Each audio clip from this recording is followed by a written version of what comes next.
Hey people! Est-ce que tu connais le Foxy Eye Trend? C'est une tendance esthétique qui consiste à avoir un regard étiré, soit par des techniques de maquillage, soit par des poses Instagram comme la migraine pose, ou soit par une opération de chirurgie esthétique qu'on appelle le brow lift, où tu soulèves tes sourcils comme ça. Et a priori, tu te fais ouais, et? Eh ben, certaines personnes dénoncent cette pratique comme étant de l'appropriation culturelle. Easy.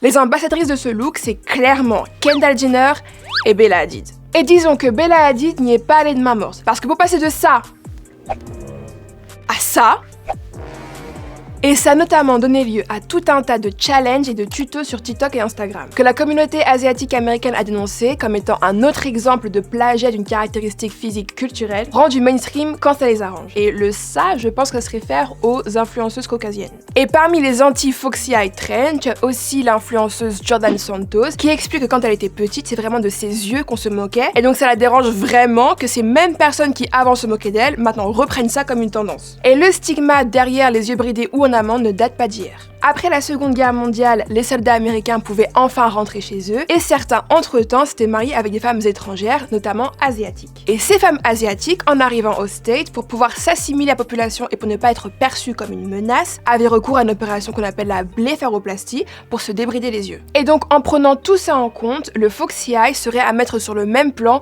que l'appropriation culturelle ou le blackfishing. Néanmoins, est-ce que c'est réellement la même chose que le blackfishing? Rappelle-toi, on avait fait un easy là-dessus et n'hésite pas à te le remater et à t'abonner. Mais en gros, dans le cas du blackfishing, le but était réellement de semer l'ambiguïté sur tes origines ethniques. En utilisant des codes esthétiques comme les tresses, comme les vêtements, comme une peau anormalement foncée, des cheveux bouclés ou frisés et des petites picousses par-ci par-là, you know what I mean. Et tout ça dans le but de gagner des followers. Mais là, on parle de filles blanches qui n'ont aucune intention de passer pour asiatiques et qui accentuent un trait qui certes est très présent chez les personnes asiatiques, mais aussi chez plein d'autres personnes.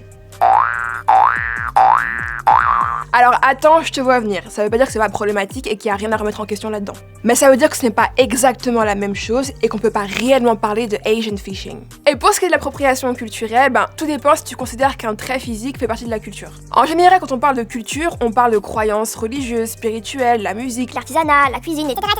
En gros, tout ce qui a été créé ou pensé par des mêmes personnes d'une même communauté. Et l'appropriation, c'est le fait de prendre un élément culturel en le revendiquant comme propre, sans tenir compte du contexte culturel de cet élément, et l'utiliser dans le but de renforcer des stéréotypes négatifs ou une domination, ou pour invisibiliser davantage une communauté déjà marginalisée. Donc bref, avec tout ça, je te laisse faire ton propre avis. Est-ce que pour toi, le Foxy Eyes, c'est vraiment une tendance problématique? Est-ce que l'eyeliner, ça passe, mais la migraine pose, c'est vraiment trop tendancieux? Ou est-ce que non, on s'en fout, on fait du Foxy Eye comme on veut et puis point barre quoi. Dis-le moi en commentaire et on se retrouve pour un prochain Easy.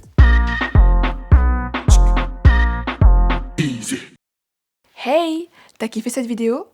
Commente, partage, mais surtout, abonne-toi à Tarmac.